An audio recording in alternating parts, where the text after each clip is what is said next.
We're talking about financial and material prosperity. இங்கு பொருளாதார ஆசீர்வாதத்தை குறித்து நாம் பார்த்து கொண்டு வருகிறோம். We're almost coming to the end of this series. இந்த தொடர் போதனையுடைய கடைசி பகுதிகளுக்கு நேராக நாம் வந்திருக்கிறோம். And I'm showing you how God takes a person who lives in lack and want and poverty and blesses him and prospers him financially. நான் உங்களுக்கு தெளிவுபடுத்துகிறேன். ஒன்றுமில்லாமலும் குறைச்சலிலும் இருக்கிற ஒரு மனிதனை தேவன் தேர்ந்தெடுத்து அவனை சம்பூர்ணத்தினாலும் பரிபூர்ணத்தினாலும் எப்படி நிரப்புகிறார் என்பதை. God will not do things anyway in every way. God has revealed through the scripture how we will do things for you and me. எப்படியோ ஏதோ ஒரு விதத்தில் தேவன் செய்கிறவர் கிடையாது.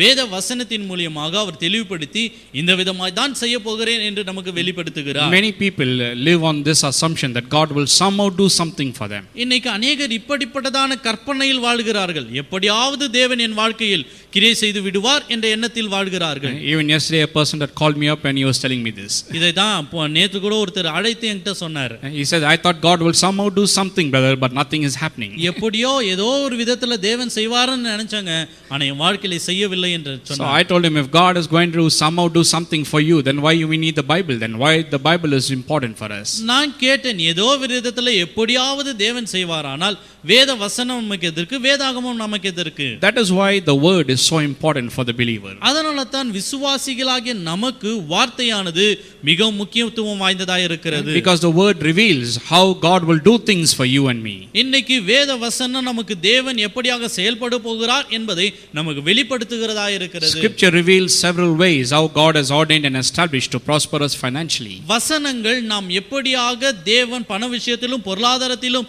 நம்மை ஆசீர்வதிக்க போகிறார் என்கிற வழிமுறைகளை வெளிப்படுத்துகிறது. The blessing of the Lord, it truly makes one rich, he adds no sorrow to it, neither does toiling increase it. கர்த்தரின் ஆசீர்வாதமே ஒருவனை ஐஸ்வர்யமாக்கும், அவனோடு கூட அதினோடு கூட அவர் வேதனையை கூட்டார் என்று வேதாகமம் சொல்லுகிறது. Proverbs 10:22 says it. நீதிமொழிகள் 10:22 அதுதான் சொல்லுகிறது. That is one of the ways the blessing of the Lord empowers a person for financial success. இப்படியாகத்தான் ஒரு விதத்தில் இருக்கிறது. தேவனுடைய ஆசீர்வாதம் பொருளாதார ரீதியில் நம்மளை ஊந்தி தள்ளுகிறதாய், நம்மளை ஆசீர்வதிக்கிறதாய் இருக்கிறது. Secondly, he prospers us through the covenant. இரண்டாவது விதமாக அவர் உடன்படிக்கையின் மூலமாக நம்மை ஆசீர்வதிக்கிறார். God established a covenant with man.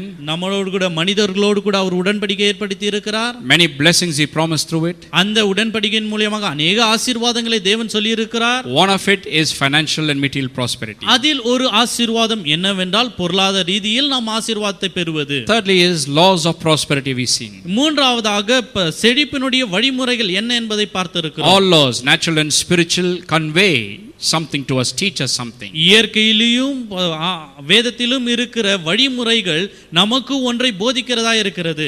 So all these laws, the law of seed time and harvest time, sowing and reaping, they teach us how to take the little that we have and cause it to multiply and abound and come back to us. இந்த வழிமுறைகள் எல்லாம் என்ன சொல்லுகிறது, இந்த சட்டங்கள் எல்லாம் என்ன சொல்லுகிறது என்றால், ஒரு விதைப்பு அறுப்பு இதெல்லாம் எது விவரிக்கிறது, ஒன்றை நாம் செய்யும் போது இன்னொன்று நமக்கு வருகிறது என்பதை காட்டுகிறது. And then we looked at tithes, prosperity through tithes. அதற்கு பிற்பாடாக செழிப்பு நம்முடைய தசம்பாகத்தின் வழியாக என்பதை பார்த்து கொண்டு வருகிறோம். Several truths I shared with you concerning that. இதை குறித்து अनेक சத்தியங்களை நான் உங்களுக்கு விவரித்து இருக்கிறேன். And we were looking at the two arguments that people use to avoid tithing. இன்னைக்கு நாம் இரண்டு வாக்குவாதங்கள் ஜனங்கள் கொடுப்பதற்கென்று தடையாக வைத்திருக்கிற இரண்டு காரியங்களையும் பார்த்து கொண்டு வருகிறோம். First one is they say tithing was instituted under the law. We are not under the law, we are under grace.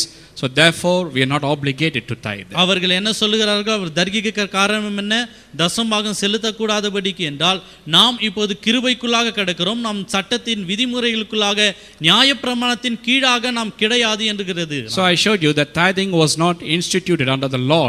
It was instituted thousands of years before the law. நான் சொல்லி இருக்கிறேன், வேதத்திலிருந்து உங்களுக்கு தெளிவுபடுத்தி இருக்கிறேன், தசம்பாகம் என்பது நியாயப்பிரமாணத்தின் கீழாக கிடையாது. அது உண்டாகுவதற்கு முன்பாகவே 1000 வருடங்களுக்கு முன்பாகவே அதை கடைபிடித்து கொண்டு வருகிறார்கள். And even in the Old Testament, tithing was not just a law, but it was a principle of life. இங்கு பழைய ஏற்பாட்டு காலத்தில் கூட தசம்பாகம் என்பது நியாயப்பிரமாணம் கிடையாது, அது வாழ்வின் வழிமுறையாய் இருக்கிறது. Okay, second objection is, or argument is this. இரண்டாவது தடையாக அல்லது இரண்டாவது தர்கிக்கிற வாதமாக இதைத்தான் சொல்வார்கள். Because in Malachi chapter 3 verses 8 to 10 it says there, if you tithe you are blessed, if you don't tithe you are under a curse there. அவர்கள் சொல்கிறார்கள், மல்கியா மலாகியா 3:8 சொல்லும்போது நீங்கள் தசமபாகத்தை கொடுக்கும்போது ஆசீர்வாதத்தை பெறுகிறீர்கள், தசமபாகம் செலுத்தாத போது சாபத்திற்குள்ளாகிறீர்கள் என்று வருகிறது. So people say, well, I am redeemed from the curse. They actually quote Galatians chapter 3. அவர்கள் கலாத்தியர் 3ஆம் அதிகாரத்திலிருந்து சொல்லுவார்கள், நான் விடுவிக்கப்பட்டவனாய் காணப்படுகிறேன்.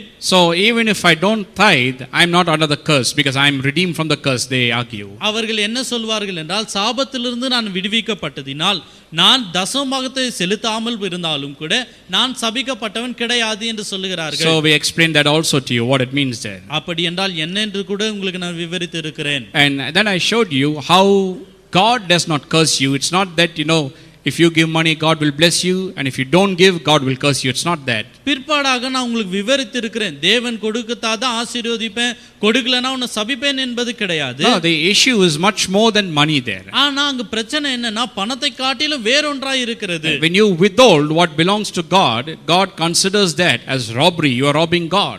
தேவனுக்குரியதை நீங்கள் பிடித்து வைக்கும்போது அவர் அதை திருடதை போல எண்ணுகிறவராய் இருக்கிறார். So the issue is you are disobeying and breaking God's laws and commandments, and you are also robbing God. That is why it's such a serious offense there. அங்கு பெரிதான பிரச்சனை என்னவென்றால், தேவனுக்குரியதை நீங்கள் பிடித்துக் கொள்ளும்போது நீங்கள் அதை களவாடுகிறீர்கள், தேவனுடைய கட்டளையை மீறி நீங்கள் செயல்படுகிறீர்கள். அதுதான் காரணமாக இருக்கிறது. And even then I showed you God is good. He cannot curse you. He will not put any evil upon you. நம்முடைய தேவன் அன்பான தேவன், நேசிக்கிற தேவனாய் இருக்கிறார், நம்மளை ஆசீர்வதிக்கிறவராய் இருக்கிறார். அவர் சபிக்கிறவர் கிடையாது. Understand? Curses, sin, and sickness and disease, all this entered the moment sin entered. இங்கே பாவம் சாபம் எல்லாம் எப்போது வந்தது என்றால், பாவம் உட்புகும்போது தான் இதெல்லாம் பின்தொடர்ந்து வந்தது. Before man could sin, none of these things were there. மனிதன் பாவம் செய்வதற்கு முன்பாக இப்பேற்பட்டதான காரியங்கள் கிடையாது. When sin entered, all these things entered. ஆனால் பாவம் வந்தவுடனே இதெல்லாம் தொடர்ந்து வந்து விடுகிறதா இருக்கிறது. Okay, so when you violate God's principles and God's word and his law there, then the curse that is there, you give room for it to come upon you. தேவனுடைய கட்டளையும் தேவனுடைய வழிமுறைகளையும் நீங்கள் விலகி செய்யும் பொழுது என்னவாகிறதுனால் நீங்கள் வழி விடுகிறீர்கள். இந்த சாபம் எல்லாம் உங்களை ஆட்கொள்ளும்படிக்கு நீங்களே வழி விடுகிறவர்களாய் இருக்கிறீர்கள். Because when you break God's word, when you break his laws and statutes there, you are stepping out of his protection. தேவனுடைய கட்டளையும் தேவனுடைய வழிமுறைகளையும் நீங்கள் மீறி நடக்கும்போது தேவனுடைய பாதுகாப்பின் எல்லையை விட்டு நீங்கள் விலகி செல்கிறவர்களாய் மாறுகிறீர்கள். So when you step out of his protection, then the curses which are there has a right to come upon you. அவருடைய பாதுகாப்பின் வலயத்திலிருந்து நீங்கள் விலகி செல்லும்போது இந்த விதமான சாபங்கள் எல்லாம் உங்களை பின்தொடர்ந்து பிடித்துக் கொள்கிறதா இருக்கிறது. Showed you from the book of Proverbs how a curse cannot come unless you give room or you give cause for it. நான் நீதிமொழிகள் என்று சொல்லுகிறேன், காரணம் இல்லாமல் இட்ட சாபம் உங்களை தொடாது என்று சொல்லி இருக்கிறேன். The devil cannot enter your house or he cannot enter into any place in your life unless you give him room. நீங்கள் வழி விடாத வரைக்கும் பிசாசானவன் எந்த விதத்திலும் உங்களுடைய வாழ்க்கையிலும் உங்க வீட்டுக்குள்ளோ அவன் புக முடியாது. I often tell believers, the devil is under your feet. நான் எப்போதுமே விசுவாசிகளுக்கு சொல்வேன், பிசாசானவன் நம்முடைய பாதங்களுக்கு காலுக்கு கீழாக கிடக்கிறான். That is his rightful place. அதுதான் அவனுடைய சரியான இடமே. Keep him there. அவனை அந்த இடத்துலயே வைத்து விடுங்க. அவர்கிட்ட போய் கொஞ்சம் நிக்காதீங்க. Don't go and be playing with him and give him room to come and sit upon your head. அவங்கிட்ட போய் நம்ம கொஞ்சம் குலாவி நம்முடைய தலையின் மேல் உட்காரும்படியான வழியை உண்டாக்கி விடாதீர்கள். A lot of believers do that. They give him room and allow him to come and sit upon the head. இன்னைக்கு अनेक விசுவாசிகள் அப்படியாகத்தான் வழி விட்டு இருக்கிறாங்க. பாதத்துக்கு கீழாக இருக்கிறவனுக்கு வழி விலகி தலையின் மேல் உட்காரும்படியாக செய்து விடுகிறார்கள். And when he comes and sits on your head, then he makes you dance. இன்னைக்கு உங்க தலை மேல வந்து உட்கார்ந்தானா என்ன செய்வானா உங்களுக்கு டான்ஸ் ஆட வெச்சிடுவான். So don't give room to him. Unless you give room, he has access. If you don't give room, he does not have access. அதனால அவனுக்கு வழி விடாதவர்களாய் நீங்கள் இருங்கள். வழி விட்டீர்களானால் அவன் வந்து கிரியை செய்ய இடமாக மாறி போகிறது. Same mistake Adam committed in the beginning. ஆரம்பத்தில் கூட ஆதாம் செய்த பெரிதான தப்பு அதுதான். The garden of Eden was prepared for Adam and Eve, not for Satan. Eden தோட்டமானது ஆதாமுக்காக ஏற்படுத்தப்பட்டதா இருந்தது, அது பிசாசுக்குரிய இடம் கிடையாது. Satan had no business loitering that side. அந்த இடத்தில் பிசாசான சுற்றி திரும்படிக்கான இடமும் கிடையாது. See, Adam and Eve failed to exercise the God given authority. That's the first mistake they made. ஆதாமும் ஏவாளும் செய்த முதல் பெரிதான தப்பு என்னவென்றால் அவர்களுக்கு தேவன் அருளின அதிகாரத்தை அவர்கள் செயல்படுத்தவில்லை. When they saw Satan loitering by the garden of Eden, அவர்களுடைய எல்லைக்குள்ளாக ஏதேன் தோட்டத்துக்குள்ளாக சுற்றி திரிவதை அவர்கள் காணும் பொழுது they should have immediately told him, out from here, no trespassing, trespassers will be prosecuted. அவர்கள் என்ன சொல்லி இருக்க வேண்டும்? இந்த இடத்திலிருந்து ஓடி போடி, நீ இந்த இடத்தில் வந்தால் இங்கு தண்டிக்கப்படுவாய் என்று எச்சரிக்கப்பட்டிருக்க வேண்டும். Today it's the same. இன்னைக்கு கூட அதே தான். Satan cannot come near us இன்னைக்கு பிசாசானோ நம்ம பக்கத்தில் வர இடம் கிடையாது. unless we give cause, unless we give room, unless we allow him into our lives, then only he has access. நாம் வந்து அவனுக்கு என்று வழியை திறக்கும்போது, அவனுக்கு என்று காரணத்தை கொடுக்கும்போது தான் அவன் வந்து உட்புகிறவனாய் இருக்கிறான். So God does not put a curse upon you, it's already there, you give room or cause for it to come to you. தேவன் சபிக்கிறவர் கிடையாது, சாபம் ஏற்கனவே இருக்கிறது. நீங்கள் வழி விழும்போது அந்த சாபம் வந்து விடுகிறதா Now இருக்கிறது. let's go further and see what it means to be cursed and what it means to be blessed. இன்றைக்கு நாம் தொடர்ச்சியாக செல்ல போகிறோம். சாபம் என்றால் என்ன, ஆசீர்வாதங்கள் என்றால் என்ன என்பதை குறித்து நாம் கவனிக்க Or போகிறோம். rather, what is a curse and what is a blessing in scripture? இன்னைக்கு இன்னொரு விதத்தில் சொல்லுவோமானால் வேத வசனத்தின்படி சாபம் என்றால் என்ன, ஆசீர்வாதம் என்றால் என்ன என்பதை கவனிக்க So போகிறோம். before we could go to the blessing, that is the positive, always let us look at the negative first and then go to the positive. நாம் எப்போதுமே முன்னோடியாய் இருக்கிற ஆசீர்வாதத்தை முதலாவது பார்க்காமல் அதுக்கு எதிர்மறையாய் இருக்கிற சாபத்தை குறித்து நாம் பார்க்க போகிறோம். But don't worry about the negatives. அதனால வந்து இந்த விதமான காரியங்களை குறித்து கவலைப்படாதீங்க. Some Bible negatives are very good. It is good for you and me. எதிர்மறையா இருக்கிற சில காரியங்கள் வந்து நல்லதுதான், அது உங்களுக்கு எனக்கு நன்மையாகத்தான் இருக்கிறது. Remember in Psalm 1 I explained about some of the negatives that are good for you and me. உங்களுக்கு எனக்கு நன்மையாய் இருக்கிற சில காரியங்களை சங்கீதம் 1 உங்களுக்கு விவரித்து இருக்கிறேன். So all negatives are not bad. There are some negatives which are good. எல்லாம் இந்த எதிர்மறையான காரியங்கள் எல்லாமே தப்பானது கிடையாது, சிலதும் நன்மையாகத்தான் இருக்கிறது. Okay, so let us look at what it means to be a curse or be in a curse first. இன்னைக்கு சாபத்திற்குள்ளாக அல்லது சபிக்கப்பட்டவர்களாய் இருப்பது என்றால் என்ன என்பதை குறித்து கவனிக்க போகிறோம். Now first of all I'll give you the dictionary meaning and then I'll come to the biblical part of it. அகராதியில் இருக்கிற இந்த அர்த்தத்தை நான் உங்களுக்கு முதலாவது விவரிக்க போகிறேன், பிற்பாடாக வேதத்திலிருந்து நாம் செல்லலாம். They say curse means something that causes harm or evil. இன்னைக்கு சாபம் என்றால் அகராதி என்ன சொல்லுகிறது என்றால் உங்களை கேடு உண்டாக்குகிறது. Something that causes harm or evil. உங்களுக்கு கேடையும் தீமையும் உண்டாக்குகிற சில காரியங்கள். And another way they translate it and say also to continuously be harmed or suffer or affected by evil. இன்னைக்கு பொல்லாத காரியத்தினால தொடர்ச்சியாக தாக்கப்படுவது அல்லது காயமுற்றிருப்பதை குறிக்கிறது. So this is the meaning that the dictionary gives there for curse. இன்னைக்கு சாபத்துக்கு இதுதான் அகராதி கொடுக்கிற பொருளா இருக்கிறது. Something that causes harm, something that causes evil. எப்போதுமே தீமையை உண்டாக்குறது, காயத்தை உண்டாக்குகிறது. To continuously suffer from some harm or evil. இந்த தீமையினாலும் இந்த காரியத்தினாலும் தொடர்ந்து நீங்கள் தொல்லைக்குள்ளாக மாறி விடுகிறீர்கள். Now that is exactly what we read in Deuteronomy chapter 28. அதைத்தான் நாம் உபாகமம் 28 வாசிக்கிறோமே, சரியாகத்தான் அது பொருந்துகிறது. Because I want to show you what it means to be in a curse. இன்னைக்கு சாபத்திற்குள்ளாக இருப்பது என்றால் என்ன என்று சொல்லி நான் உங்களுக்கு விவரிக்கிறேன். Because as a believer you should not be in that aspect of life. It's not for you. விசுவாசிகளாக நாம் இந்த நிலையில் நாம் இருக்கக்கூடாது, இது நமக்குரிய இடமும் கிடையாது. So Deuteronomy chapter 1 to 15 talks about all the blessings there.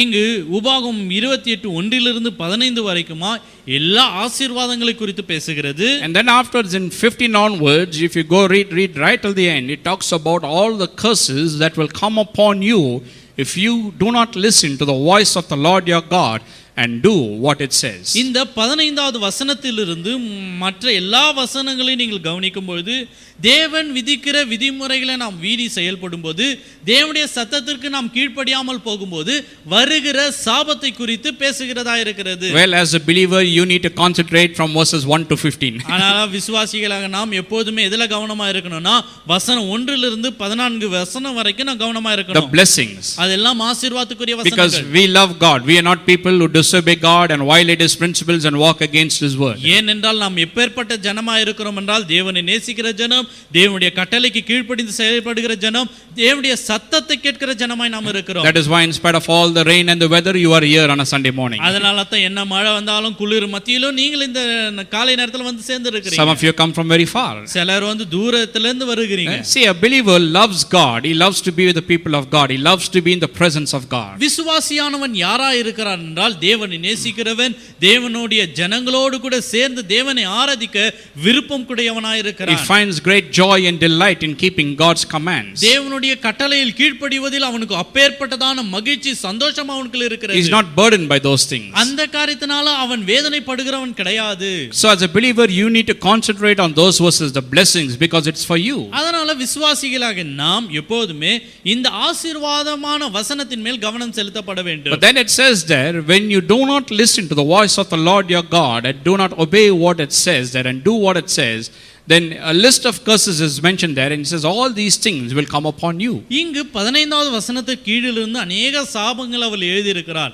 அது யாருக்கு என்றால் தேவனுடைய வசனத்தை மீறி செயல்படுகிறவர்கள், தேவனுடைய கட்டளையை மீறி செயல்படுகிறவர்கள், தேவனுடைய சத்தத்திற்கு மாறாக செயல்படுகிறவர்களுக்கு வருகிறதா இருக்கிறது. Now I don't want to read all those verses, இந்த எல்லா வசனத்தையும் நான் வாசிக்க போறது but I கிடையாது. just want to highlight some of the verses there, அதுல இருக்கிற சில வசனங்களை மட்டும் உங்களுக்கு முன்குறிக்க போகிறேன். because oftentimes even believers may be in a situation like this. இந்த விதமான சூழ்நிலைக்குள்ளாக விசுவாசிகள் நாமும் சில நேரத்தில் காணப்படுகிறோம். So in these verses what I read and I'm going to describe, if you find yourself in that, இந்த வசனங்களை நான் வாசிக்க போறேன், அது விவரிக்கும்போது நீங்கள் ஒருவேளை இந்த விதமான சூழ்நிலைக்குள்ளாக இருப்பீர்களானால், you find your life in this situation, இந்த சூழ்நிலையில் உங்கள் வாழ்க்கை இருப்பதை நீங்கள் கவனிப்பீர்களானால், then you need to consider your ways and you need to change your ways, நீங்கள் இப்போது உங்களுடைய வழியின் மேல் அக்கறை செலுத்தி வழியை மாற்றியாக வேண்டும். because you need to understand, if you're in this situation, then you are literally under a curse. You have been affected by something bad. இந்த இடத்தில் இருப்பீர்களானால் நீங்கள் தெரிந்து கொள்ள வேண்டும், நான் சாபத்திற்குள்ளாக இருக்கிறேன், ஒரு கெட்ட இடத்தில் நான் நின்று கொண்டு இருக்கிறேன், இந்த இடத்திலிருந்து நான் விலகி செல்ல வேண்டும் என்கிற உணர்வை நீங்கள் அடைய வேண்டும். Okay, so Deuteronomy 28, and I'll read first verse 38. இன்னைக்கு உபாகமம் 28 முதலாவது 38வது வசனத்தை வாசிக்க It போகிறேன். says that you shall carry much seed to the field, but gather little in, for the locust shall consume it. 38 மிகுந்த விதையை வயலுக்கு கொண்டு போய் கொஞ்சம் அறுப்பாய், வெட்டுக்கிளி அதை பட்சித்து போடும். Now you need to remember, it was an agricultural society, and agriculture was the main source of income for them in those days. அந்த நாட்களில் ஒரு விவசாயத்தை சார்ந்த ஜனங்களாய் காணப்பட்டார்கள். அவர்களுடைய பொருளாதாரம் விவசாயத்திலிருந்து வந்ததாக இருந்தது. Now this is not talking about tithes here. இங்க தசமபாகத்தை குறித்து பேசல. It's talking about how they go to the field, and when they go to the field there, they carry a lot of seed for sowing. எப்படியாக அவர்கள் வயலுக்கு சென்று வயலுக்கு செல்லும்போது அதிக விதைகளை கொண்டு செல்வதை குறித்து பேசுகிறது. Now the more you sow, the more you'll reap.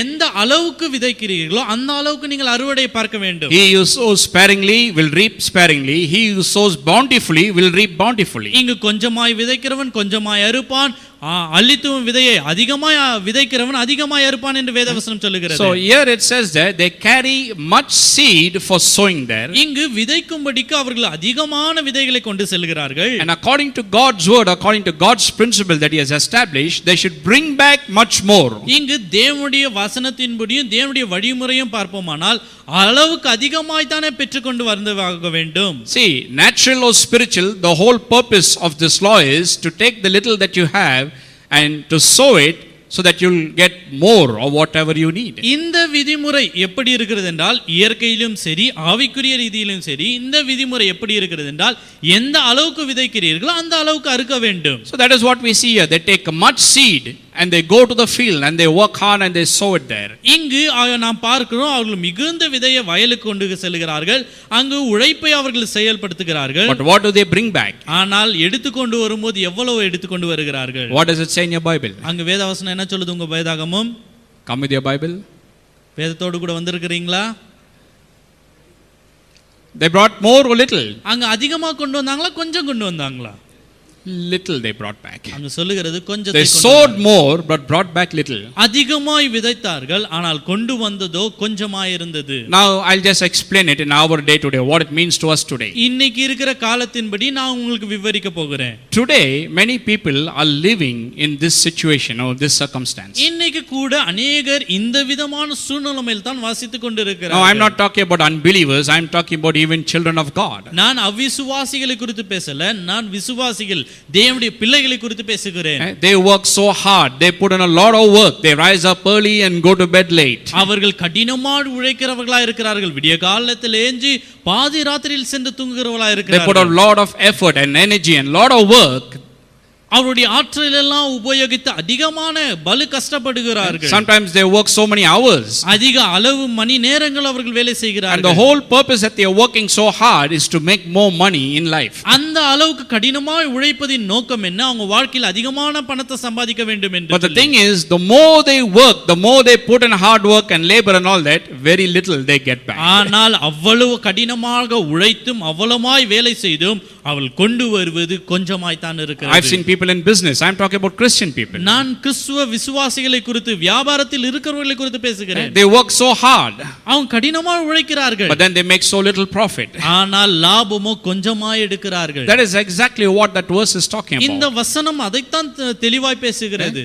It's talking about how they take much seed to go and sow there, but they bring back only little. அவர்கள் அதிகமான விதை எடுத்துக்கொண்டு விதைக்கிறார்கள், ஆனால் திரும்ப கொண்டு வரும்போது கொஞ்சத்தை கொண்டு வருகிறார்கள். Why? Because something bad, something evil is happening and they are not getting what they need to get. ஏனென்றால் அவர்களுக்குள்ளாக ஏதோ ஒரு கெட்ட காரியம் நடந்து கொண்டு இருக்கிறது, ஏதோ ஒரு தீமையான காரியம் நடந்து கொண்டு இருக்கிறது, அதிகமாய் அறுக்க முடியாமல் போகிறதா இருக்கிறது. Verse 39. You shall also plant vineyards and tend them, but you shall not neither drink of the wine nor gather grapes, for the worms shall eat them.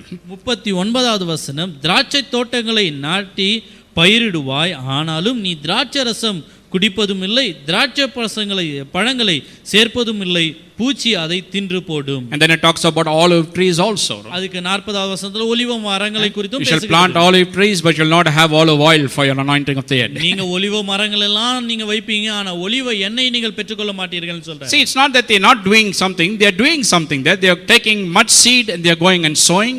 அவங்க எதையுமே செய்யல என்று சொல்லவில்லை, அவர்கள் வேலை செய்கிறார்கள், விதை எடுத்துக்கொண்டு விதைக்கிறார்கள். They are planting wine trees there, they are planting olive trees there, they are doing everything, but the thing is, they are not getting back the appropriate results. திராட்சை தோட்டங்களை அவர்கள் நடுகிறார்கள், ஒலிவ மர கன்றுகளை வைக்கிறார்கள், ஆனால் அதுடைய பலனை தான் அவர்களால் பார்க்க முடியாமல் போகிறது. Why? ஏன்? That is what a curse is. That is what Deuteronomy is talking about. அதைத்தான் இந்த உபாகம் பேசுகிறது, அதுதான் சாபம். That is why he says, when you don't listen to the voice of the Lord your God and don't do what it says, this is what will happen. கர்த்தருடைய வார்த்தையை கேட்டு கர்த்தருடைய வார்த்தையின்படி நாம் செய்யாமல் போவோமானால் இதுதான் நடந்தேறும். You work hard but you don't get enough money. நீங்கள் கடினமாக உழைப்பீர்கள், அதற்கேற்ற ஊதியத்தை நீங்கள் பெறாமல் போவீர்கள். You plant போவீர்கள். vines, you plant olive trees, but you don't get grapes. You cannot drink the grape, you cannot take the olives and use it for use the oil there. திராட்சை செடியை வைப்பீர்கள், அதிலிருந்து குடிக்க முடியாது, திராட்சை பழத்தை குடிக்க முடியாது. இன்னொன்று நீங்க ஒலிவ மரத்தை வைப்பீர்கள், அதிலிருந்து எண்ணெய் எடுக்க முடியாது. Okay, let's go to one more scripture, Haggai chapter 1. இன்னொரு வசனத்துக்கு நேரா செல்லலாம். ஆகாய் 1ஆம் அதிகாரத்துக்கு.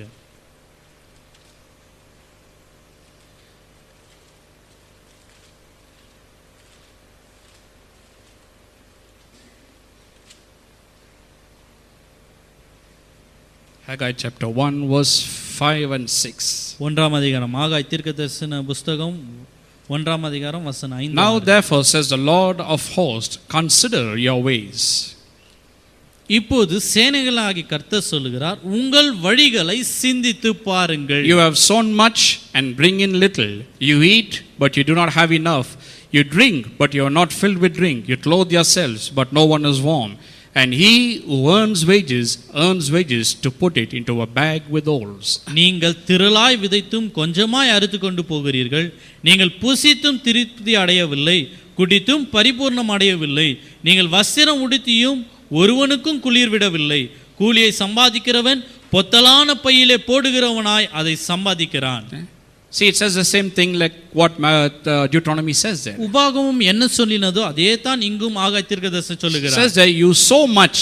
நீங்கள் அதிகமாய் திரளாய் விதைக்கிறீர்கள். That means you take a lot of seed and you go to the field and you work so hard and you sow a lot expecting a lot to come, but you bring little. நீங்கள் திரளான விதைகளை எடுத்துக்கொண்டு செல்லுகிறீர்கள், கடினமாய் விதைக்கிறீர்கள், திரளான விதையை விதைத்து திரளாய் நீங்கள் எதிர்பார்த்து கொண்டு இருக்கிறீர்கள், ஆனால் வருவதோ உங்களுக்கு கொஞ்சமாய் இருக்கிறது. You eat, but you do not have enough. ஆனால் நீங்கள் புசிக்கிறீர்கள், ஆனால் திருப்தி அடையவில்லை. You drink, but you are not filled with drink. ஆனால் நீங்கள் குடிக்கிறீர்கள், ஆனால் பரிபூர்ணம் அடையவில்லை. This is not talking about whiskey, brandy and all that. நீங்க விஸ்கி பிராந்தியை பத்தி எல்லாம் பேசலங்க. Some people will hear this. See, the Bible says to drink full. Don't drink little, just drink full, they'll say. அவங்க சொல்லுவாங்க ஃபுல்லா குடிக்கிறத பத்தி பேசுதுன்னு சொல்லி இல்ல. That time it was a custom of drinking wine. அந்த காலத்தில் திராட்சை ரசம் குடிப்பது அவருடைய வழக்கமா இருந்தது. Not the wine shops that we have today. That wine is different. It's grape wine. இந்த வைன் கிடையாது, அது வந்து திராட்சை ரசம். And then look at the next thing that it says there. You clothe yourselves, but no one is warm, and he who earns wages to put it into a bag with holes. வஸ்திரம் உடுத்தியும் ஒருவனுக்கும் குளிர் விடவில்லை, கூலியை சம்பாதிக்கிறவன் பொத்தலான பையிலே போடுகிறவனா இருக்கிறான். I met a lot of people who are in this situation, and not only that, one time even I was in this situation. இது अनेक ஜன இந்த மாதிரி சூழ்நிலையில் இருப்பதை நான் காண்கிறேன். நானும் ஒரு நாள் இந்த நிலைமையில தான் இருந்தேன். It says that you earn wages for what? To put it into a bag filled with holes. நீங்க கூலியை சம்பாதிக்கிறீர்கள் எதற்கென்று பொத்தலான பையில போடுறதுக்கு. Now my friend, you got to pay attention to this, because if you are going through this, then you need to change your ways. You just cannot afford to continue in this way of life, because it's not for you. இந்த இடத்தில் இருப்பீர்களானால் என்னுடைய நண்பர்களே நன்றாய் கவனியுங்கள். நீங்கள் இந்த இடத்தில் இல்ல, உங்களுடைய வழியை சிந்தித்து பார்த்து தேவன் பக்கமாய் திரும்புங்கள். I have counseled hundreds of people, who say this to me. Pastor, I earn so much. Both of us, husband and wife, we get so much of money. We are just two people and we have just one child there. So much we earn, but we don't even have one penny before the end of the month. Everything is over. அவர்கள் சொல்லுவாங்க, கணவன் மனைவியா நாங்க ரெண்டு பேரும் சேர்ந்து செய்கிறோம், நாங்க 3 பேர் குழந்தையோடு கூட தான் இருக்கிறோம், ஆனா இவ்வளவு சம்பாதிச்சோம், மாச கடைசியில ₹1 கூட என் கையில இல்லங்க என்று சொல்லுகிறவர்களை நான் அதிகமாய் ஆலோசனை சொல்லி இருக்கிறேன். We earn much more than any other common man earns. இங்க இருக்கிற சாதாரணமான ஜனங்களை சம்பாதிக்கிறதை காட்டிலும் நாங்க அதிகமாய் சம்பாதிக்கிறோம். We are highly paid. நாங்கள் அதிகமான சம்பாத்தியத்தை உத்தியோகத்தை பெறுகிறோம். I don't know why the money is not sufficient. Why it is not able to meet our bills and come to the month. ஆனா ஏன் என்னுடைய பணம் தேவையில்லாமல் போகிறது, குறைச்சலோடு இருக்கிறது, மாசத்தின் கடைசி வரைக்கும் கூட ஏன் வராமல் போகிறது, இது தெரியலையே என்று சொல்லுகிறார்கள். Our business people telling me this. இது அதிக ஜனங்கள் சொல்லி புலம்புவதை Oh, my business is doing well. என்னுடைய வியாபாரம் எல்லாம் நல்லா போயிட்டு இருக்கு. I get so much of money. நான் அதிகமான வருமானத்தை ஈட்டுகிறேன். And the more I get, it looks as if as I'm putting it in a bag of holes. I'm putting it, but it's going off somewhere. ஆனா நான் சம்பாதிச்சதெல்லாம் போடும்போது அது பொத்தலான பையில போடுறது போல இருக்கு, எங்க போதுனே தெரியலன்னு சொல்றாங்க. I know what they are talking about, because even I experienced it at time. ஏனா அவங்க என்ன சொல்ல வருகிறாங்க என்பதை நான் புரிவேன். ஏனா நானும் அந்த மாதிரி நிலைமையில் தான் இருந்தேன். Money will come, lot of money will come. பணம் அதிகமா வந்தது. And it looks as if I'm putting it in a bag of holes. Everywhere I'm putting it, it's going somewhere. I don't know where it's going. பொத்தலான பையில போறது போல இருக்குது, போட்டாலே எங்க போதுனே தெரியல. Trying my best to fill my pocket. என்னுடைய packet நிரம்பறதுக்கு எவ்வளவுலாம் செய்ய முடியுமோ செஞ்சு பார்த்தேன். So as the money keeps coming, I keep putting it in my pocket. எந்த அளவுக்கு வருது எல்லாத்தையும் எடுத்து பாக்கெட்ல போட்டேன். But as I put it here, it goes off somewhere. ஆனா போட்டால அது எங்கேயோ போயிடுது. So I know what they are talking about, and I have counseled hundreds of people who go through that in life. இந்த விதமான சூழ்நிலையில் இருக்கிற நூற்றுக்கணக்கான ஜனங்களுக்கு நான் ஆலோசனை சொல்லி இருக்கிறேன். ஏனென்றால் நானும் ஒரு நாள் அந்த நிலைமையில தான் இருந்தேன். I'm not talking about ordinary people. I'm talking about people who earn well and have a lot of money, but still they have holes in their pockets. நான் சாதாரணமான ஜனங்களை குறித்து பேசல, அதிகமாய் சம்பாதிக்கிற ஜனங்களை குறித்து பேசுகிறேன். அவங்க பொத்தலான பையில தங்களுடைய பணத்தை சம்பாதித்து போட்டுக்கிறாங்க. I know it. I experienced it sometime before. நானும் கூட இதை அனுபவித்து இருக்கிறேன் இந்த சூழ்நிலையை. I'll take a lot of money to go shopping. நானும் கடைக்கு சென்று வாங்கும்படிக்கு அநேக பணங்களை கொண்டு செல்வேன். You want to go and buy one particular thing. நான் ஏதோ ஒரு காரியத்தை வாங்குறது தான் போவேன். That's why we are taking the money for. அதற்காக தான் நான் பணத்தை சேர்த்து வச்சு போறேன். But when we go there, அங்க போகும்போது அந்த பொருளை we will buy everything else except what we went to buy for. நம்ம வாங்க போறதை விட்டுட்டு மத்த எல்லாத்தையும் வாங்கிட்டு வந்துருவோம். And when I come back home, I will see all my money is empty. நான் வீட்டுக்கு வந்து பாக்கும்போது என் பணம் எல்லாம் செலவடைஞ்சு இருப்பதை நான் கவனிப்பேன். And then I try to look at the stuff that we bought, whether it's worth it or what. நாங்கள் வாங்கின பொருளை பார்ப்போம், இதுக்கு வந்து தகுதியானதா என்பதை பார்ப்போம். And then I'll sit and break my head. I said, we spent so much of money, but we bought nothing concrete. ஆனா நான் இவ்வளவு பணத்தை செலவழிச்சோம் ஒரு எனக்கு தேவையான அந்த பொருளை என்ன வாங்கலையே. You won't believe. I'll start calculating how much this costs. I'll try to put all the prices and see how much we spent. நான் எவ்வளவு செலவழிச்சிருக்கிறேன் என்று சொல்லி எல்லாத்தையும் கணக்கு போட்டு பார்ப்பேன். So I know what they are talking about. நான் அதனால என்னத்தை பேச வருகிறாங்கன்னு சொல்லி நான் அறிவேன். So this is what a curse is literally. இதுதான் சாபமே. Something bad, something evil keeps happening continuously that you don't get the expected results in your life. நீங்கள் எதிர்பார்க்கிற பலனை பெறாதபடிக்கு உங்களை தொடர்ந்து தீமைக்குள்ளாகவும் கெட்ட காரியங்களினாலும் நிரப்பக்கூடியதாய் இருக்கிறது. You're working hard in your office, you're working hard in your business. Why?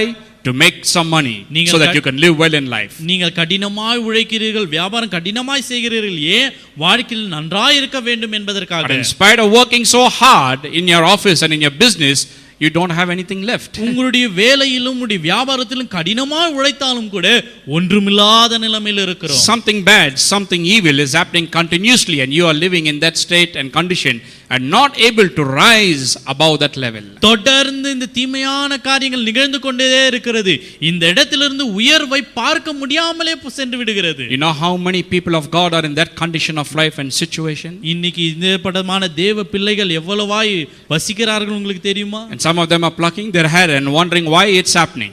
ஏன் இது நடக்கிறது என்று சொல்லி தலை இடித்து கொண்டு இருக்கிறார்கள் அநேகர். Okay, but let us look at something very important in both these scriptures. இந்த இரண்டு வசனத்திலும் மிக முக்கியமான காரியத்தை நாம் கவனிக்கலாம். Now in both these scriptures, in Deuteronomy and in Haggai chapter 1 that I read to you, உபாகமம் 28லும் இப்போது நாம் வாசித்தோம் அல்லவா ஆகாய 1ஆம் அதிகாரத்திலும், who is it referring to there? இது யாருக்காக எழுதப்பட்டிருக்கிறது? Who is it referring to? Is it speaking to the heathen people, the unbelievers, the ungodly person? Or is it speaking to the children of God? Who is it speaking to there? இது யாருக்காக எழுதப்பட்டிருக்கிறது? அந்நியர்களும் புறஜாதிகளும் தேவனை அற்று தேவ பயபக்தி இல்லாதவர்களுக்கு எழுதுகிறதா? Because today believers say that I am redeemed from the curse of the law. So even if I break God's laws and disobey whatever he says there, I will not be affected by these things, they say. இன்னைக்கு अनेகர் சொல்லுகிறார்களே நான் மீட்கப்பட்டவனாய் இருக்கிறேன், சாபத்திற்கு கீழாக நான் கிடையாது என்று சொல்லுகிறார்களே அவர்களுக்குரியதா இருக்கிறது. But in Deuteronomy chapter 28 and Haggai chapter 1 verse 5 to 7, who is it speaking to? இங்கு உபாகமம் 28ம் ஆகாய 1ஆம் அதிகாரம் இது யாருக்கு பேசுகிறது? Is it referring to ungodly people, people without God, or unbelievers there? இது அவிசுவாசிக்கும் தேவனை அற்றவர்களுக்குமா பேசுகிறது? No, my friend, it is talking or referring and speaking to God's people there. இது யாரிடத்தில் பேசுகிறது என்றால் தேவ ஜனத்தை குறித்து பேசுகிறது, தேவ பிள்ளைகளை குறித்து பேசுகிறது. So this tells me something. இது ஒரு காரியத்தை எனக்கு வலியுறுத்துகிறதா இருக்கிறது. What it tells me that even if you are a child of God and if you don't listen to the voice of the Lord your God and if you disobey it and don't do what it says, then you give room for these things to happen in your life. இது ஒன்றை எனக்கு தெளிவுபடுத்துகிறது. நீ தேவ பிள்ளையாக இருக்கலாம், தேவனால் மீட்கப்பட்டவனாக இருக்கலாம், ஆனாலும் தேவனுடைய வார்த்தைக்கு கீழ்ப்படியாமல் தேவனுடைய வார்த்தையை மீறி செயல்படும் போது இந்த சாபம் என் மேல் வந்து விடுகிறது என்பதை எனக்கு தெளிவுபடுத்துகிறது. That's what those two scriptures, I can give you more but two is enough. இந்த இரண்டு வசனம் போதுமானதா இருக்கும். இன்னும் அதிகமான வசனங்களை சொல்ல முடியும்.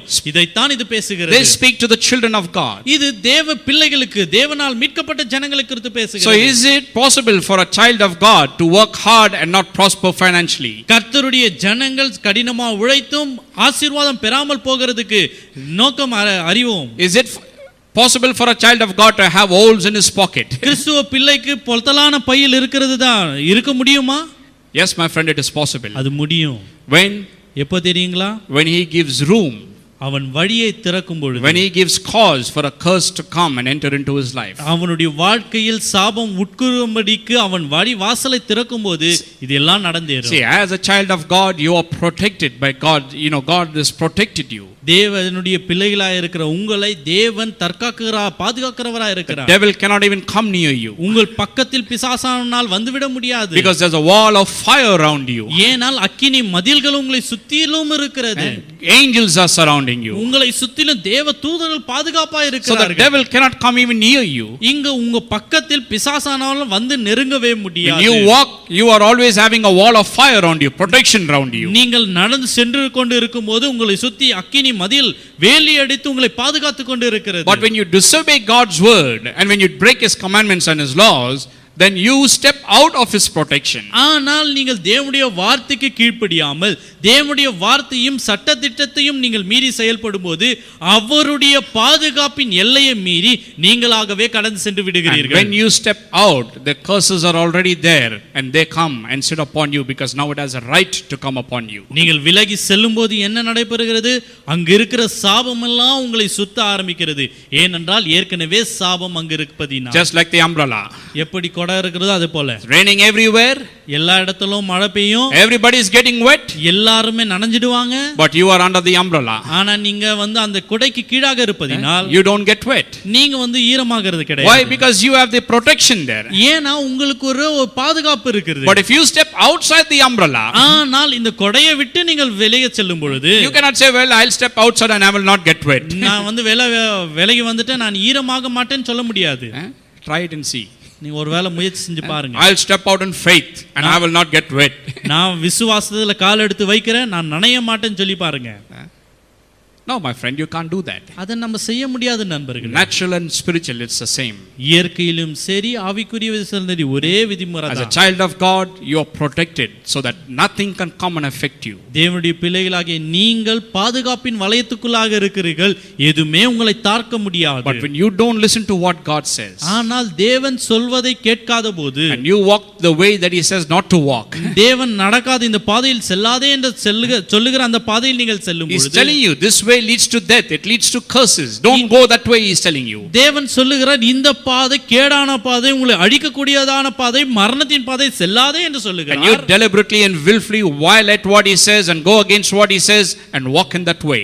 ஆனால் அவர் சொல்லியும் நீங்கள் கீழ்ப்படியாமல் வேணுமென்றே நீங்கள் கால் எடுத்து வைக்கும் பொழுது you are stepping out of his care and protection. அவருடைய பாதுகாப்பு கரிசனையின் வலையிலிருந்து விலகி And செல்லுகிறீர்கள். that is when all these things take place even in the life of a child of God. அப்பொழுதுதான் இந்த விதமான காரியங்கள் எல்லாம் கிறிஸ்துவின் பிள்ளைகளின் வாழ்க்கையிலும் நடந்து இருக்கிறது. So if you are a child of God and if you are experiencing these things in your life, ஒருவேளை நீங்க கிறிஸ்துவின் தேவனுடைய பிள்ளைகளாய் இருந்து இந்த சூழ்நிலையிலே நீங்கள் அனுபவிப்பீர்களா? you are working hard in your office in your business and you are not getting whatever you need to get. உங்களுடைய வியாபாரத்திலும் உங்களுடைய உத்தியோகத்திலும் கடினமாக உழைத்தும் நீங்கள் பெற போகிறதை நீங்கள் பெறாமல் செல்லும் பொழுது you say, well, I'm earning so much but I don't know where the money is going. It's like going into a bag that is filled with holes. நான் அதிகமாய் சம்பாதிக்கிறேன் ஆனா சம்பாதித்து நான் போடுகிறேன் எங்க போகுதுனே தெரியல. இந்த சூழ்நிலையில் நான் இருக்கும் பொழுது the more I earn and the more I put it in this bag has holes, it's going somewhere. நான் அதிகமாய் சம்பாதித்து இந்த பையில் போடுகிறேன் இந்த பையில் ஒரு ஓட்டை காணப்படுகிறது இது எங்க போகுதுனே தெரியல. If you are living in that situation, my friend, இந்த சூழ்நிலையில் நீங்கள் வசிப்பீர்களானால் நண்பர்களே, and I tell you, you need to stop and you need to think about your life. Why this is happening in your life? என் வாழ்க்கையில இது நடைபெறுகிறது என்பதை நீங்கள் நின்று நிதானிக்க வேண்டியது அவசியமா இருக்கிறது. Sometimes Christian people never stop and think about life. அநேக முறை கிறிஸ்தவர்கள் நின்று நிதானிப்பது கிடையாது. I know people who were born in poverty and died in poverty. நான் அநேக ஜனங்களை சம்பாதித்து பார்த்து இருக்கிறேன். தரித்திரத்தில் பிறகுறாங்க தரித்திரத்திலே மாழ்கிறார்கள். They never thought about why they are poor, why they should live like this when God has made so much available for us. தேவன் எனக்குன்னு அதிகமாய் அருளி இருந்தபோது கூட நான் ஏன் இந்த தரித்திரத்திலேயே வசிக்கிறேன் என்பதை அவர்கள் நிதானிக்காததான் காரணமா இருக்கிறது. சும்மா அப்படியே போய் நிற்காத தலைக்கீழ போட்டு அப்படியே நடந்து just go on in life like that. No, my friend, you need to consider, stop and think why your life is like this. நீங்கள் நின்று நிதானித்து பாருங்கள் ஏன் என் வாழ்க்கை இப்படியாக செல்கிறது. Because if you are a child of God then you must be blessed, you must progress, you must increase in every aspect of your life. தேவனுடைய பிள்ளைகளாய் நீங்கள் இருப்பீர்களானால் நீங்கள் ஆசீர்வதிக்கப்பட்டவர்களாயும் உங்க வாழ்க்கையின் எல்லா பகுதியிலும் நீங்கள் பரிபூர்ணத்தையும் சம்பூர்ணத்தையும் நிறைந்தவர்களாய் தானே காணப்பட வேண்டும். Initially you may be the tail. இன்னைக்கு ஆரம்பத்தில் நீங்கள் வாலா இருந்திருக்கலாம். But sooner or later you must become the head. ஆனால் நீங்கள் காரணத்தில் நீங்கள் தலையாக மாறி இருக்க வேண்டும். Initially you may be at the bottom, join the lowest position in your office there. உங்க வாழ்க்கை உங்க ஆபீஸ்ல கீழான பொசிஷன்ல நீங்க சேர்ந்து இருக்கலாம். ரிட்டையர் ஆகும்போது அதே கண்டிஷன்ல ரிட்டையர் ஆகாது. Some people take pride in that. I joined as a peon, I worked 50 years and I retired as a peon. They take pride in that. பெருமையா சொல்வாங்க நான் பியூனா சேர்ந்தேங்க. நான் வேலை விட்டு வரும்போது கூட நான் பியூனா தான் இருந்துட்டு வந்தேன். My friend, you join as a peon, you join as a sweeper also, no problem. நீங்க அந்த இடத்துல ஸ்வீப்பராவோ பியூனா போய் சேருங்க, அதெல்லாம் எந்த பிரச்சனையும் கிடையாது. But I tell you, when the blessing of God is upon your life, that will bring you to the top. You should change, you should be transformed, you should progress in life, my friend. நான் சொல்லுகிறேன், கர்த்தருடைய ஆசீர்வாதம் உங்கள் மேல் இருக்குமானால் நீங்கள் மாற்றி மறுரூபமாகப்பட்டு உயர்வின் இடத்திற்கு நேராய் வந்து இருக்க வேண்டும். That is what Christianity is all about, getting better and better. Every day I get better and better and better in every aspect of my life. கிறிஸ்துவ வாழ்க்கை என்பது ஒவ்வொரு நாளும் உயர்ந்து உயர்ந்து பரிபூர்ணத்துக்கு நேராய் சென்றடைகிற ஒரு வாழ்க்கை. So if you are not progressing and getting better, you got to stop, you got to think, you got to consider your ways, you got to take an inventory of your life. ஒருவேளை உயர்வின் நிலைக்கு நேராக செல்லவில்லை என்றால் நின்று நிதானித்து பாருங்கள், இந்த இடத்தில் குறை இருக்கிறது என்பதை கண்டு கழியுங்கள். Haggai chapter 1 verse 5 and verse 7, twice God says it. Consider your ways, consider your ways, he says. அதனால தான் ஆகாய் 1ஆம் அதிகாரம் 5வது வசனம் 7வது வசனத்தில் இரண்டு முறையிலும் தேவன் சொல்கிறார், உங்கள் வழிகளை சிந்தித்து பாருங்கள், உங்கள் வழிகளை சிந்தித்து பாருங்கள். He is telling them to take an inventory of their lives, why they are in this situation, in this condition. அவருக்கு என்ன எதிர்பார்க்கிறார் என்றால், நீங்கள் கண்டுபிடிக்க வேண்டும், ஏன் இந்த இடத்தில் நான் நின்று கொண்டு இருக்கிறேன், ஏன் என் வாழ்க்கை இந்த சூழ்நிலையில இருக்கிறது. Because you are a child of God. ஏன் என்றால் நீங்க தேவனுடைய பிள்ளைகளா இருக்கிறீர்கள். When you sow, you need to reap abundant. நீங்கள் விதைக்கிறீர்கள் என்றால் அறுவடையை அதிகமாய் பெறட்டாக வேண்டுமே. God has commanded a blessing upon the work of your hands and your business. உங்களுடைய கையின் பிரயாசத்தின் மேல் அவருடைய ஆசீர்வாதத்தை வைத்திருக்கிறார், உங்களுடைய வியாபாரத்தின் மேல் அவர் ஆசீர்வாதத்தை வைத்திருக்கிறார். So if you don't get proper returns, then you need to stop, you need to think, you need to take an inventory of your life, of why these things are happening in your life. சரியான பலனை நீங்கள் பார்க்காத போது நீங்கள் நின்று நிதானிக்க வேண்டும், கண்டுபிடிக்க வேண்டும், ஏன் இந்த நிலை என்று சொல்லி. Sometimes Christian people never consider, never take an inventory of their lives. இன்னைக்கு अनेक கிறிஸ்தவர்கள் தங்கள் வாழ்க்கையில் என்ன நடக்கிறது என்பதை சிந்திக்காதவர்களாய் இருக்கிறார்கள். No, we are very famous always at looking at other people's lives. நாம் எப்போதுமே மத்தவங்க வாழ்க்கை பார்க்கிறதுல தான் நம்முடைய நாள் எல்லாம் கடக்குது. You ask about others, we'll give the whole history about them. மத்தவங்கள பத்தி கேட்டோம்னா போதும், அவங்க வரலாறே சொல்லிடுவோம். What all mistakes they did, what all blunders they did, where and what all update. அவங்க எந்த இடத்துல இருந்தாங்க, என்ன தப்பு செஞ்சாங்க, அவங்க எல்லாத்தையும் அப்படியே பட்டியல் போட்டு சொல்லிடுறோம். We are always inquisitive about other people. நாம் எப்போதும் மத்தவங்க வாழ்க்கையில மேல தான் அக்கறையா தான் இருக்கிறோம். Sometimes in church also it's like that. இன்னைக்கு अनेक முறை சபை கூட அப்படி தான் இருக்குது. I remember, one person coming telling me. ஒருத்தர் வந்து என்கிட்ட சொன்னதை எனக்கு ஞாபகப்படுத்துறேன். Not here. இல்ல. Say, Pastor, that person was sitting next to me, and during the worship that person is just lifting up the hands and praising God and worshiping God like that. என்கிட்ட அவர் வந்து சொன்னார், என் பக்கத்தில் உட்கார்ந்தவர் பார்த்தீங்களா, அவர் கையை தூக்கி அப்படியே தேவனை ஆராதிக்கிறதெல்லாம் நீங்க கவனிச்சிருப்பீங்க. Don't believe that person. அந்த ஆளை நீங்க நம்பாதீங்க. You don't know anything about that person. அந்த ஆளை பத்தி உங்களுக்கு ஒண்ணுமே தெரியாது. You go outside and see what everybody is telling about that person. அவரை பத்தி நீங்க வெளியே போய் கேட்டு பாருங்க, அவரை பத்தி என்ன சொல்வாங்கன்னு நீங்க கேட்பீங்க. We are always inquisitive about others. எப்போதுமே நாம் மத்தவங்கள தான் பார்த்துட்டு இருக்கிறோம். Well, God says, stop, consider your life, take an inventory of your life. Be worried about your life, my friend. தேவன் சொல்லுகிறார், நில்லுங்கள், உங்க வாழ்க்கையை குறித்து, உங்களை குறித்து நீங்கள் சோதித்து பாருங்கள், ஆராய்ச்சி செய்து பாருங்கள். Don't worry about the person next to you. உங்களுக்கு பக்கத்துல இருக்கிறவங்கள பத்தி எல்லாம் கவலைப்படாதீங்க. If they do wrong, they have to stand before God and they have to answer God for that. அவர்கள் தவறு செய்வார்களானால், தப்பு செய்வார்களானால் தேவனிடத்தில் அவர்கள் நிற்க வேண்டும், அதற்குரிய பலனை அவர்கள் பெற்றுக்கொள்வார்கள். Don't worry, you are not responsible for that. God will not ask you why they did wrong. அவர்கள் செய்த தப்புக்கு நீங்கள் காரணர் அல்ல, தேவன் உங்களை வந்து கேட்க மாட்டார். Each one has to give account of their own lives, not somebody else's life. ஒவ்வொருவரும் மற்றவர்களுடைய வாழ்க்கை குறித்து கணக்கு ஒப்புவிக்க போறது கிடையாது, அவர்களுடைய சொந்த வாழ்க்கை குறித்து தான் கணக்கு ஒப்புவிக்க போகிறார்கள். So it says here, God says here, if your life is in this state and this condition as a child of God, then stop, consider, take an inventory of your life of why this is happening. தேவன் சொல்லுகிறார், தேவ பிள்ளைகளாய் நீங்கள் இருக்கிறீர்கள், இருந்தும் இந்த நிலைமையில் ஏன் இருக்கிறோம் என்பதற்கு நீங்கள் நின்று உங்கள் வழியை சிந்தித்து பாருங்கள் என்று தேவன் சொல்லுகிறார். Because remember one thing, that a curse cannot come to you unless you give room or cause. That is why it says, stop and consider why you are in this situation. நீங்கள் நன்றாக யோசித்து பாருங்கள், தேவ பிள்ளைகளிடத்தில் சாபம் வராது, ஆனால் ஏன் இந்த நிலை என்பதை நீங்கள் யோசித்து பாருங்கள். When you start out your Christian life, you can be poor.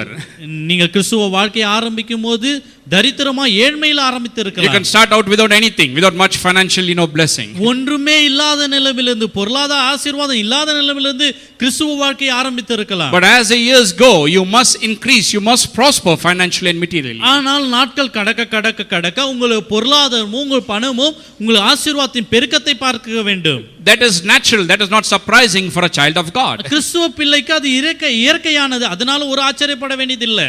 Sometimes Christian people come and tell me. ஆனா சிலர் கிறிஸ்துவர்கள் என்னிடத்தை சொல்வதுண்டு. They'll tell about the children, how they passed in first class, they passed in distinction. அவர்கள் எப்படி first கிளாஸ்ல டிஸ்டிங்ஷன்ல எல்லாம் pass ஆனாங்கன்னு சொல்லுவாங்க. And I tell them, well, I am not surprised. நான் சொல்வேன், நான் அதுல ஆச்சரியப்படுறவன் கிடையாது. That is natural. ஏன்னா அது இயற்கையில நடந்தாக வேண்டும். If he doesn't pass only, I am surprised. நான் அவங்க பாஸ் ஆகலன்னா தான் எனக்கு ஒரு ஆச்சரியம்.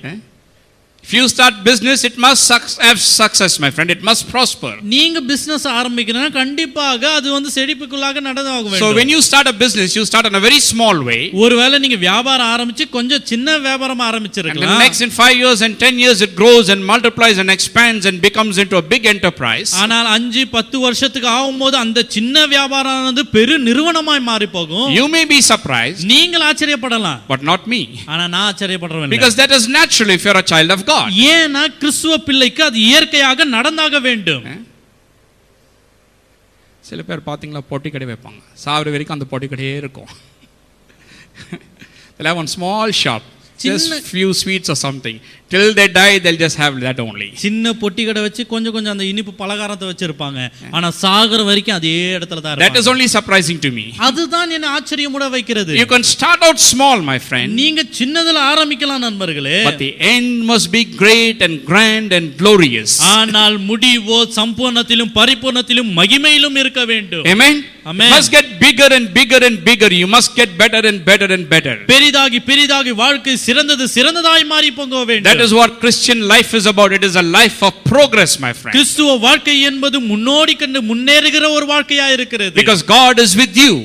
ஏனென்றால் தேவன் உங்களோடு கூட இருக்கிறார். You have his help, his favor, his blessing upon you. தேவனுடைய தயை, தேவனுடைய உறவு, தேவனுடைய உதவி உங்களிடத்தில் இருப்பதினால். So I am surprised when a child of God does not progress. கிறிஸ்துவ பிள்ளையானது வளர்ச்சி அடையவில்லை என்றால் தான் எனக்கு ஆச்சரியம். That is when I am surprised. அதுல தான் நான் ஆச்சரியப்படுறேன். Not when he progresses and does well and excels in life. அவன் வளர்ந்து முன்னேறுவதிலே எனக்கு ஒரு ஆச்சரியம் கிடையாது. That is natural, my friend. அது இயற்கை நண்பர்களே. Every child of God has to get better and better in everything, in his studies, in his work, in the business, in every aspect of his life. கிறிஸ்துவ பிள்ளை ஒவ்வொருவரும் படிப்பானாலும் வியாபாரமானாலும் உத்தியோகமானாலும் முன்னேறி சென்று கொண்டிருக்க வேண்டும். So you have to give room for a cause for a curse to come. If not, it will never come near you. It cannot even come near you. சாபம் வர வேண்டும் என்றால் நீங்கள் தான் வழி விடுகிறீர்கள், இல்லை என்றால் சாபம் உங்கள் மேல் வராது. So here Malachi chapter 3 verses 8 to 10 gives us the cause. இங்கு மல்கியா 3ஆம் அதிகாரம் 8 இலிருந்து 10 வரைக்கும் காரணத்தை சொல்லி இருக்கிறது. Why you are under a curse? Not because you don't give money. ஏன் நீங்க சாபத்தில் இருக்கிறீங்க? பணம் கொடுக்கிறதுனால அல்ல. No, because you disobeyed God's commandments. நீங்கள் தேவனுடைய கட்டளையை மீறி செய்ததுதான் காரணம். You did not listen to the voice of the Lord your God. You did not obey what his word says. You did not do according to it. உங்களுடைய தேவனாகிய கர்த்தர் சொன்ன வார்த்தையை கேட்காதபடியே உங்களுடைய செவிகளை மறைத்துக்கொண்டு கீழ்ப்படியாததுதான் காரணமாய் இருக்கிறது. And that is why you give room for a curse to come, and that is why it says you are under a curse. அதனால தான் நீங்கள் சாபத்துக்கு வழிவிடுகிறீர்கள், சாபத்திற்கு கீழாக இருக்கிறீர்கள். Again in Proverbs chapter 11 verse 24 it says. நீதிமொழிகள் 11:24 சொல்கிறது. There is he that is scattereth but yet increaseth, and there is he that withholdeth what is rightfully his, and it leads to poverty. அள்ளித்தும் அதிகமாக இறைத்தும் விருத்தி அடைவாரும் உண்டு, பிசிதனம் பண்ணியும் அவன் தரித்திரரானதும் உண்டு என்று சொல்லி வசனம் சொல்லுகிறது. He that scattereth but it leads to prosperity, increases. அவன் விதைக்கிறான், எப்படி என்றால் அழித்துகிறான், ஆனால் அவன் செழிப்பை அடைகிறான். Then it says there is he that withholdeth what is his right. That means he is withholding what is actually wrong.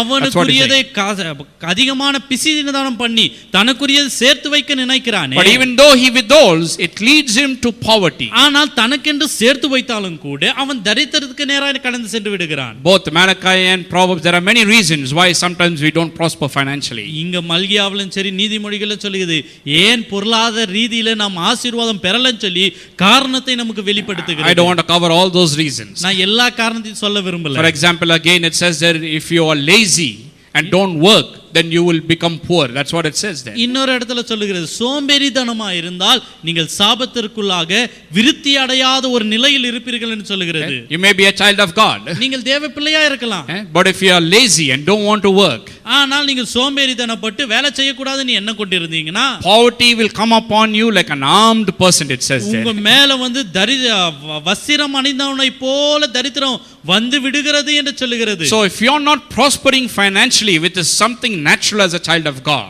இயற்கையின்படி விருத்தி அடைய வேண்டிய கிறிஸ்துவ பிள்ளை விருத்தி அடையாமல் இருக்கிறான் என்றால் there may be many reasons why you are not doing and not prospering. ஏன் செழிக்கவில்லை என்பதற்கு அதிக காரணங்கள் இருக்கிறது. So that is why God says stop and consider your ways. That means take a look at your life and how you are living. அதனால தான் தேவன் சொல்லுகிறார் நின்று சிந்தித்து பாருங்கள் உங்கள் வழியை சிந்தித்து பாருங்கள் என்று சொல்லுகிறார். Because you are supposed to prosper. If you are not prospering, then just consider, take an inventory of your life of why it is happening. நீங்கள் செழித்தாக வேண்டும். செழிக்கவில்லை என்றால் நின்று சோதித்து பாருங்கள் ஏன் நான் செழிக்கவில்லை என்று சொல்லி. Don't just continue in life like that till the end. தொடர்ந்து முடிவு வரைக்கும் அதே வாழ்க்கையில கடந்து செல்லாதீங்க.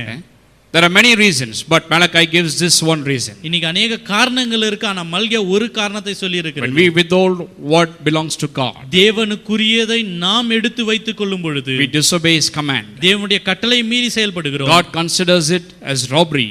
அதை தேவன் எப்படி பார்க்கிறார் என்றால் திருடினதை போல அவர் பார்க்கிறார். And that is why we allow a curse to come into our life. அதனால தான் நாம் எப்படியாக மாறுகிறோம் என்றால் சாபம் நம்மேல் வரும்படிக்கு வழியை விலக்கி விடுகிறோம். And that is why it says that what is the remedy? அதற்குரிய மாற்று வழி என்ன? Well, verse 10 he says, bring the tithes and the offerings into the storehouse. 10வது வசனம் சொல்லுகிறது தேவனுடைய ஆலயத்தில் உங்களுடைய காணிக்கை தசமபாகத்தை கொண்டு வாருங்கள் என்று சொல்லுகிறது. So how to get out of that? அதிலிருந்து எப்படி நாம் வெளியே வருவது? So if you are thinking that you are in a situation like that where you earn a lot and whatever you earn you put it into a bag, but that bag has holes. அதிகமாய் சம்பாதித்தும் பொத்தலான பையில போறது அந்த நிலைமையில் அந்த சூழ்நிலையில் வசிக்கிற நான். So what is the solution? அதுக்குரிய மாற்று வழிதான் என்ன? Well, in verse 10 he says, well, bring all the tithes and offerings into the stores of God. அவர் சொல்கிறார் 10வது வசனத்தில் ஆலயத்தில் ஆகாரம் உண்டாயிருக்கும்படி உடைய பண்டக சாலையில் தசமபாகத்தை எல்லாம் பண்டக சாலையில் கொண்டு வாருங்கள் என்று And சொல்கிறார். see if I will not open the windows of heaven and pour out a blessing upon you that you will have no room to receive it. வானத்தின் பலகனை திறந்து இடங்கொள்ளாமல் போக மட்டும் உங்கள் மேல் ஆசீர்வாதத்தை வர்ஷிக்க மாட்டேனோ என்று சொல்லி அதனாலே என்னை சோதித்து பாருங்கள் என்று சொல்லுகிறார். In other words, he simply saying there, well, all this has happened because you disobeyed my command and you have robbed me. So what you have to do is just obey what my word does, and the windows of heaven will open and I'll shower a blessing upon you that you'll have no room to receive. இன்னொரு விதத்தில் அவர் சொல்லுகிறார் ஏன் இந்த நிலைமை ஏன் இந்த சூழ்நிலையில் நின்று கொண்டு இருக்கிறாய் என்றால் தேவனுடைய கட்டளையை மீறி நீ செயல்பட்டதினாலும் தேவனுடைய வார்த்தைக்கு கீழ்ப்படியாமல் போவதினால் இந்த நிலைமை நீ செய்து பார் இடங்கொள்ளாமல் போகும் மட்டும் ஆசீர்வாதம் மேல் வரும் என்று சொல்லுகிறார். Once again the issue is not money there, the issue is obedience to his word. இங்கு பணம் ஒரு பிரச்சனை கிடையாது, கீழ்ப்படிதல் தான் பிரச்சனையா இருக்கிறது. When you as a child of God listen, obey and do what the word says, கிறிஸ்துவ தேவனுடைய பிள்ளைகளாய் இருக்கிற நீங்கள் அவர் சொல்லுகிற வார்த்தைக்கு நீங்கள் கீழ்ப்படியும் பொழுது then I tell you, you will be blessed in life. நான் சொல்லுகிறேன் உங்க வாழ்க்கை ஆசீர்வாதமான ஒரு வாழ்க்கையா இருக்கும். The Bible talks about great rewards of obedience, how you'll be rewarded for your obedience. கீழ்ப்படிதலுக்கு என்று பலன்கள் இருப்பதை வேதவசனம் சொல்லுகிறது. How you'll be blessed because of obedience. கீழ்ப்படிதனால எப்படியாக நீ ஆசீர்வாதத்தை பெறுவீர்கள் என்று வேதவசனம் சொல்லிக் கொடுக்கிறது. That is why the Bible says that God prefers obedience more than sacrifices. அதனால தான் சொல்லுகிறது அவர் வந்து பிரியப்படுகிறவர் அல்ல, நம்முடைய தசமபாகத்தில் அவர் பிரியப்படுகிறவர் அல்ல, கீழ்ப்படிதலில் அவர் பிரியப்படுகிறவராய் இருக்கிறார். God does not delight in our sacrifices, rather he delights in obedience.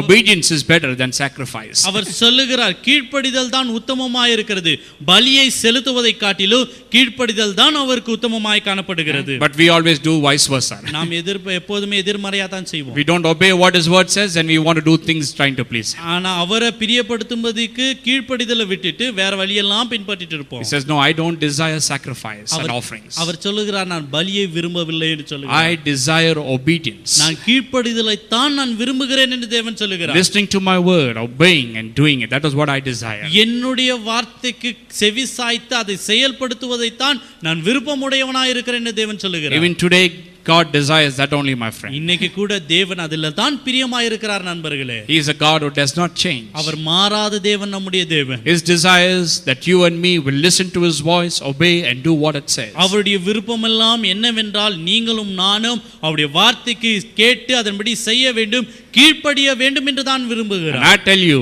as a child of God, your desires also is the same. அதேபோல கிறிஸ்துவ பிள்ளைகளாக இருக்கு நீங்கள் உங்களுடைய விருப்பம் கூட மிக முக்கியமானதாக இருக்கிறது. Your desire is to know God, to listen to his voice and do what it says. உங்களுடைய விருப்பம் எல்லாம் என்னவா இருக்க வேண்டும் என்றால் தேவனை இன்னும் அறிய வேண்டும், தேவன் சொல்வதை எல்லாம் நான் கீழ்ப்படிந்து நான் செயல்படுத்த வேண்டும் என்ற விருப்பம் உங்களுக்கு காணப்பட வேண்டும். Amen. Amen. That's how it should be. அப்படியாகத்தான் இருக்க வேண்டும். Well, I'll just stay with this, and next week we'll talk about what it means to be blessed. ஆசீர்வாதிக்கப்பட்டவர்கள் என்றால் என்னன்னு சொல்லி அடுத்த வாரத்தில் நாம் தொடர்ந்து பார்க்க போகிறோம். So to be under a curse means is this, you take much seed and you plant, but you don't get a proper harvest. சாபத்திற்கு கீழா இருக்கிறீர்கள் என்றால் என்ன அர்த்தமா இருக்கிறது என்றால் அதிகமாய் விதைக்கிறீர்கள் ஆனால் கொஞ்சமாய் அறுக்கிற ஒரு நிலைமை. You work hard, you try to earn a lot of money, but it looks as if the money is going into a bag of holes. கடினமாக உழைத்து அதிகமாய் சம்பாதிக்கிறீர்கள் ஆனால் பொத்தலான பையில் போடுவதை போல இருக்கிற ஒரு நிலைமை. Something bad, something evil is happening. That's why it's going away like that. ஏதோ ஒரு தீமையான காரியம், தீங்கான காரியம் எனக்குள்ள நடக்கிறதுனால தான் இப்படி நடக்கிறது. You have given room, you have given cause for such things to happen. இந்த காரியங்கள் எல்லாம் நடைபெறும்படிக்கு நீங்கள் தான் வாசலை திறந்து வைத்து இருக்கிறீர்கள். So what is the answer? அதுக்குரிய பதில் என்ன? Consider your ways. உங்களுடைய வழியை சிந்தித்து பாருங்கள் and come back to God. தேவன் பக்கமாய் திரும்பி வாருங்கள். That is why he says that return to me and I will return to you. அதனால தான் சொல்லுகிறார் என்னிடத்தில் வாருங்கள் நான் உங்களிடத்தில் வருவேன் என்று சொல்லுகிறார். The problem that all these things are happening in your life is because you have forsaken me and my word and you have gone away from it. இந்த காரியங்கள் எல்லாம் இந்த நிலைமைகள் எல்லாம் ஏன் எனக்குள்ள வருகிறது என்றால் என்னை விட்டு விலகி என்னுடைய கட்டளைகள் எல்லாம் மீறி நீங்கள் செயல்படுகிறீர்கள். That's why you are experiencing these things. அதனால தான் இந்த காரியங்கள் எல்லாம் நீங்கள் அனுபவிச்சிட்டு இருக்கீங்க. So what is the solution? அதுக்குரிய மாற்று வழி என்ன? What is the answer? அதுக்குரிய பதில் என்ன? Simple. சுலபமாதான். God says come back to me. என்னிடத்தில் வாருங்கள் என்று தேவன் சொல்கிறார். Come back to me, he says. என்னிடத்தில் வாருங்கள் என்று சொல்கிறார். Return to me and I will come back to you and I will return to you and I will see that all these blessings will come upon your life. என்னிடத்தில் திரும்பி வாருங்கள், என்னிடத்தில் வாருங்கள், அப்பொழுது நான் வந்து இதெல்லாம் உங்களுக்கு ஆசீர்வாதமாய் மாற்றுவேன் என்று தேவன் சொல்கிறார். I tell you my friend, there are great blessings when you walk in God's will and God's ways. தேவனுடைய வழியின் தேவனுடைய திட்டத்தின்படியும் நீங்கள் நடக்கும்போது அதிகமான ஆசீர்வாதங்கள் இருக்கிறது நண்பர்களே. You will be blessed in every aspect of your life. உங்கள் வாழ்க்கையின் எல்லா பகுதியிலும் ஆசீர்வாதத்தை நீங்கள் பார்க்க முடியும். Some people think if you come near to God, the more you come near, the more you'll become bankrupt, they'll say. அநேகர் என்ன நினைக்கிறாங்கன்னா தேவன் கிட்ட வரும்போது அநேக பிரச்சனைகள் பணம் இல்லாத நிலைமையில போயிடும்னு நினைக்கிறாங்க. No my friend. இல்ல நண்பர்களே. Life gets better and better, you begin to prosper in every aspect of your life. வாழ்க்கை சிறப்பாகவும் சிறந்ததாகவும் மாறிக்கொண்டு போகும், எல்லா விதத்திலும் ஆசீர்வாதத்தை நீங்கள் பார்க்க முடியும். Okay, let's stay with this. Next week I'll talk about what it means to have the blessing of God. தேவனுடைய ஆசீர்வாதத்துக்கு கீழாக இருப்பது என்றால் என்ன சொல்லி அடுத்த வாரத்தில் நாம் பார்க்கலாம். It's the opposite of this. இதற்கு எதிர்மறையா இருக்கிறது. Shall we all stand? நாம் எழுந்து நிற்கலாம்.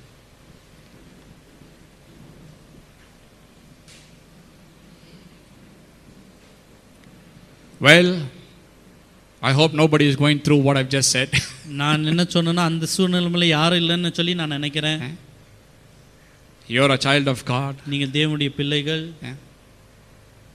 Those situations are not for you. இந்த விதமான சூழ்நிலைகள் உங்களுக்குரியது கிடையாது.